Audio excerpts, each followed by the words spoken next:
Hi friends, मेरे इस blog के थ्रू आप सबको दिवाली की शुभकामनाएं देते हुए आज एक आर्टिकल पढ़ रही थी और बहुत देर से ये सोच रही थी नेचुरली कि हर कोई हमारी ज़िंदगी में जब कोई सिचुएशंस आती हैं या कोई भी सिचुएशन चाहे अच्छी हो या बुरी हो, तो उसमें हर कोई पर्सन अलग अलग से रिस्पॉन्ड करता है।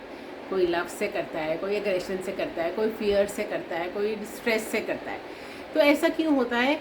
और आज एक आर्टिकल पढ़ा तो सोचा और उसके ऊपर सोच रही थी और सोचा उसी के ऊपर आपसे शेयर किया जाए कि हम सब जो है हमारे में कुछ डिफरेंट 5 तरह के हमारे कहते हैं ब्रेन में वो पावर है, हमारे में वो पावर है और हम किस तरह का वो उस टाइम पर कौन सी पावर आगे आती है उसके हिसाब से हम डिसाइड कर सकते हैं कि हमने उस सिचुएशन को कैसे हैंडल करना है। सबसे पहले कहते हैं कि जब भी कोई भी अगर आप में सिचुएशन हो या पर्सन हो या कुछ भी चीज़ आपके आते हैं तो सबसे पहले होती है इंस्टिंक्ट। आपकी इंस्टिंक्ट एकदम से कहती है कि ये अच्छा है या बुरा है। देखिए, मैंने ये इसमें बहुत बिलीव करती हूँ और मैं बहुत सारे यंग अपने जो डॉटर्स हैं, मेरी फ्रेंड्स की डॉटर्स हैं, उनको मैं यही थोड़ा एडवाइस हर बारी मैं देती थी कि जब भी आपके लाइफ में अगर आप लाइफ पार्टनर अगर आप ढूंढते हो ना, तो आपका अंदर से एक इंस्टिंक्ट आता है कि yes he is the one. और वो जो इंस्टिंक्ट आप अगर उसको करते हो तो मैं कहती हूँ कि वो बहुत 100 तो नहीं, बट मैं कहती हूँ कि हाँ 90 to 95% बिल्कुल सही होता है। आपको पता है कि ये राइट पार्टनर है मेरे लिए। और कहीं पर अगर आपको नेगेटिव, आपको कोई भी नेगेटिव अगर आपको लगता है ना, तो वो आपको फॉरवर्ड नहीं करना चाहिए। ये मैंने भी अपनी ज़िंदगी में करा है। देखिए, जब मैं अपना अगर यंगर डेज़ की बात करूं, तो जब मेरी मदर मेरे लिए एक ढूंढ रही थी शादी के लिए, तो एक पर्सन आया फ्रॉम नाइजीरिया, पढ़ा लिखा इंजीनियर एंड एवरीथिंग। और जब उससे मैं बात करने लगी तो उसने एक बात मुझे बोली कि मुझे ऐसी लाइफ पार्टनर चाहिए कि अगर दिन हो लेकिन मैं बोलूं कि रात है तो वो रात ही बोले।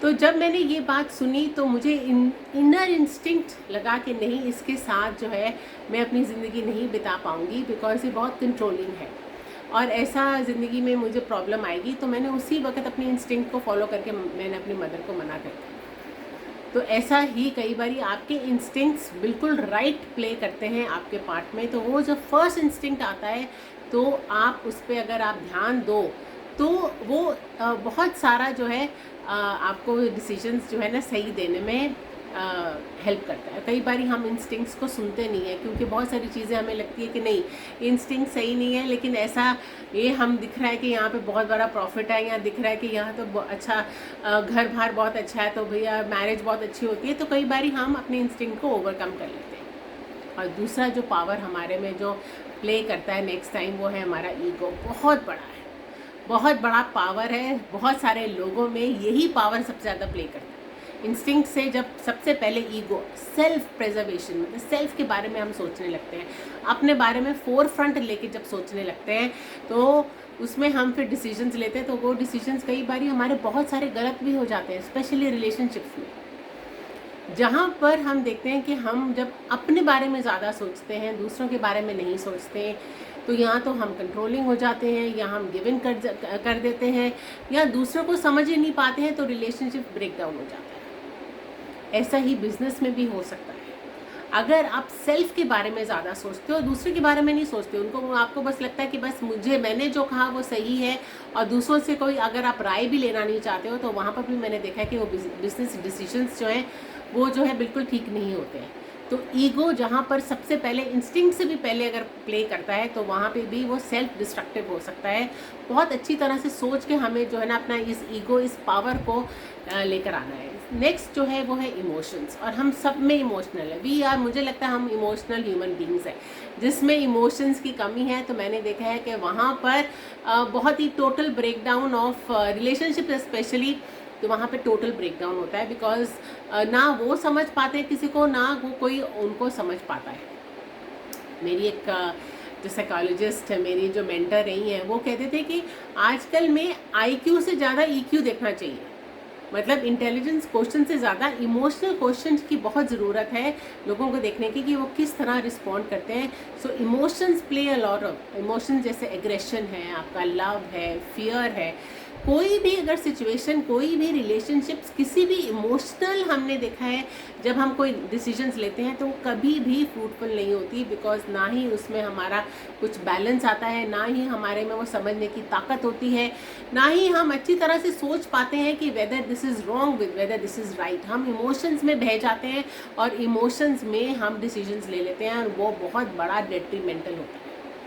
सो जब इमोशंस आपके इंस्टिंक्ट और आपके जो ईगो को भी अगर फर्स्ट पार कर ले, तो फ्रेंड्स वो डिपेंड करता है कि वो इमोशनल कितना ज़्यादा आपके रिलेशनशिप या किसी भी बिजनेस एंटरप्राइज को कितना बड़ा आपको पावर देता है।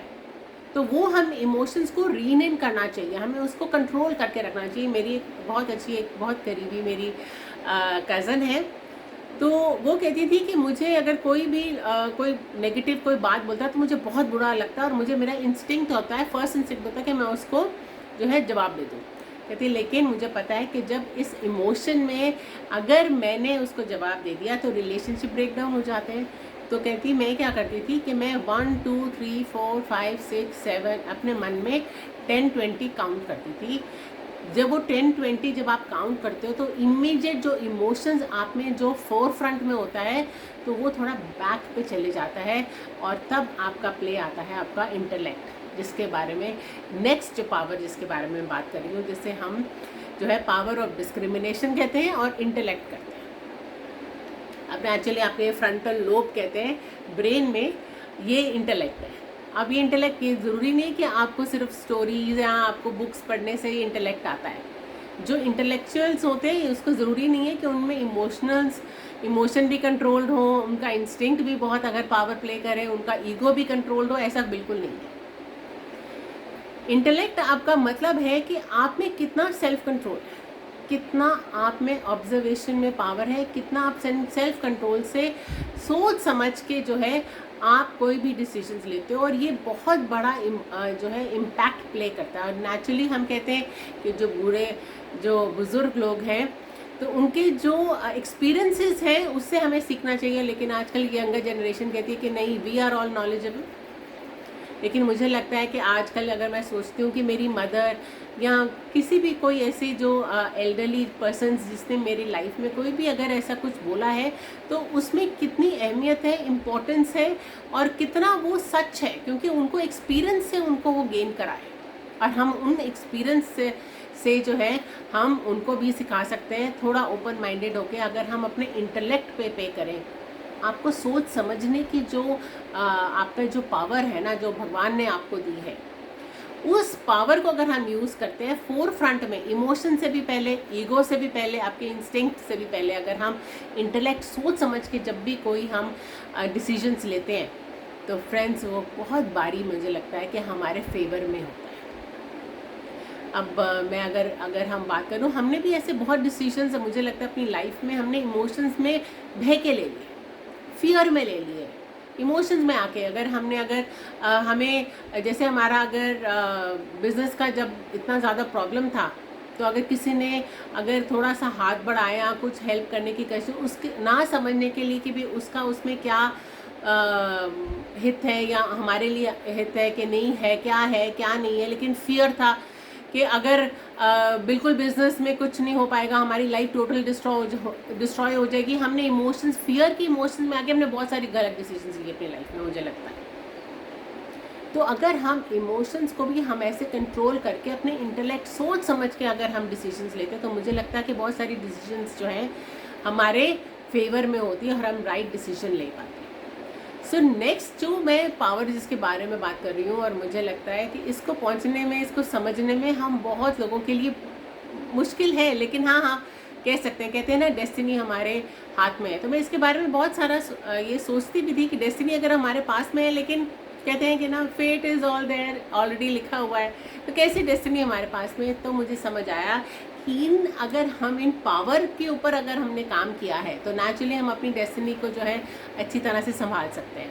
तो जो लास्ट जो पावर हमारे पास है ना, जिसे कहते हैं पावर ऑफ ऑब्जर्वर का मतलब है कि आप बड़े ठंडे दिमाग से आप डूज एंड डोंट्स को आप समझते कि इसको करना चाहिए, नहीं करना चाहिए, इमोशंस में आप बहते नहीं हो, आप सोच समझ के अपनी इंटेलेक्ट को आप जो है आप प्ले करते हो, और उसके बाद आपकी जो एक्सपीरियंसेस रहे हैं उसको आप यूज़ करते हो और फिर डिसीजन लेते हो whether this is right for me, whether this is wrong for me. So dos and don'ts में हम काम करने लगते हैं, एक न्यूट्रल होके हम अपनी सिचुएशन को एनालाइज कर सकते हैं, और उसके बाद जब हम कोई डिसीजन लेते हैं सो फ्रेंड्स मुझे लगता है वो हमारे फेवर में ही होता है।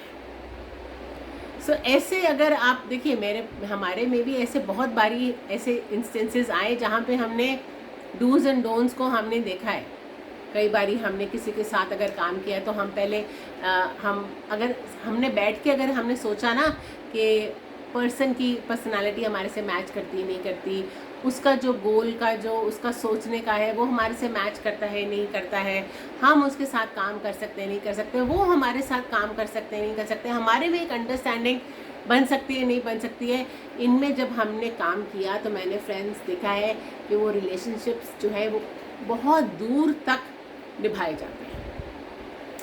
सो थोड़ा सा एक मैं अपना जो पावर जो हमारे में है, जो पावर आप अपने फेट को जो आप अपने हाथों में, डेस्टिनी को जैसे आप अपने हाथों में लेकर चल सकते हो, वो ये ही पावर्स है। आपकी इंस्टिंक्ट की पावर, आपकी ईगो की पावर, आपकी इमोशंस की पावर, आपकी इंटेलेक्ट की पावर है, आपकी एक ऑब्जर्वर या रिस्पॉन्डर की पावर है, आपके हाथ में डिपेंड करता है, आपके इंटेलेक्ट पे डिपेंड करता है आप किस पावर को यूज़ करना चाहते हो उस करेक्ट मोमेंट में। सो मुझे लगता है कि जो लास्ट पावर है ना, पावर ऑफ ऑब्जर्वर जिसे कहते हैं, वो हायरार्की में सबसे हाई है। उस पावर को आपको ज़्यादा उस पर पहुँचना चाहिए, इमोशंस में ज़्यादा बह के या अपने इंटेलेक्ट को या ईगो को ना आड़े आके अगर हम एक एज अ न्यूट्रल होके अगर हम अपने लाइफ में जो डिसीजंस लेते हैं तो मुझे लगता है वो हमारे फ्यूचर के लिए, हमारी लाइफ के लिए बहुत ही फ़ायदेमंद होते हैं, लकी होते हैं और राइट डिसीजंस होते हैं हमारी लाइफ में। सो इसी के साथ आज का ये ब्लॉग मैं यहीं पे एंड करती हूँ। सो आपको कुछ जो मैं सीख रही हूँ अपनी लाइफ के एक्सपीरियंसेस के साथ, वही एक्सपीरियंसेस आपसे शेयर कर रही हूँ। कुछ लाइफ के बारे में जान रही हूँ, वही आपको लाइफ के बारे में आपको जो है आपसे शेयर कर रही हूँ। होप सो लाइक कीजिए, सब्सक्राइब कीजिए, शेयर कीजिए, शायद मेरे कुछ ब्लॉग्स, मेरे कुछ ये वर्ड्स है वो कहीं पर किसी के काम आ जाए। सो इसी के साथ आज का ये ब्लॉग मैं यहीं पे एंड करती हूँ। Thank you so